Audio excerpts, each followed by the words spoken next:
La maison MSC est une entreprise qui a été créée par moi et Camille.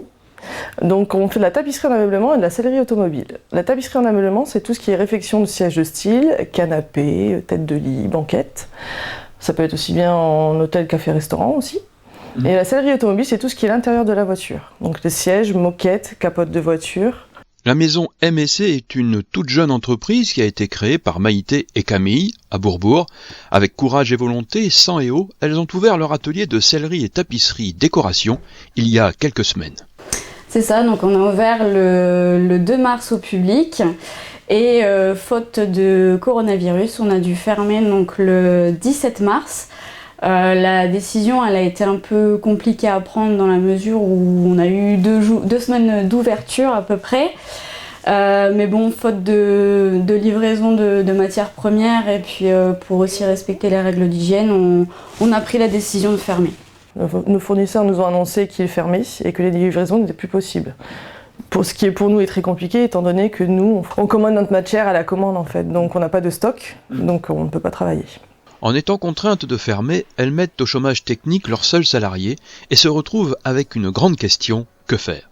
Pas facile du tout. Pas facile parce que on a besoin de travailler aussi, donc ouais, ça a été une décision assez compliquée à prendre. Elles se ressaisissent rapidement et en quelques jours, elles reprennent le chemin du travail. La France n'a pas su anticiper ses besoins en masques de protection contre le virus. Elles vont confectionner des masques de protection pour les professionnels de santé. On s'est vite rendu compte que le personnel soignant avait besoin de masques, de matériel pour pouvoir exercer en sécurité.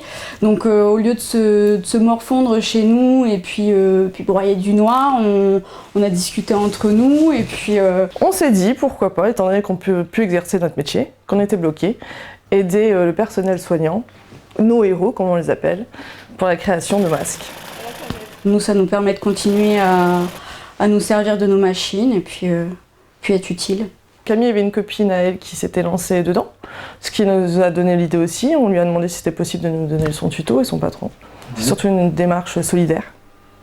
C'est une démarche complètement bénévole et puis avec tout ce qu'ils font pour nous, même si c'est pas pour nous directement, c'est une aide qui est primordiale. Donc non, nous on a fait ça gracieusement et puis voilà.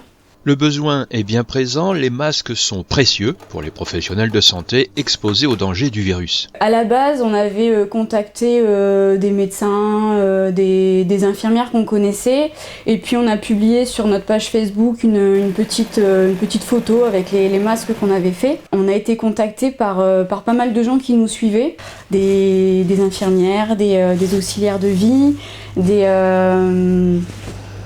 caissières aussi. Enfin, il y a énormément de monde, des ambulanciers, il y a beaucoup de demandes et on n'arrive pas tout seul à répondre à toutes les demandes. Il y a donc un réseau de résistance qui s'est créé à partir de gens qui confectionnent ces masques pour les professionnels de santé en priorité. L'incertitude reste de mise pour les 2 jeunes femmes quant à l'après-confinement. Espérons que cette solidarité ne soit pas oubliée au lendemain de cette période et que nos 2 entrepreneuses puissent reprendre le cours normal de leur activité.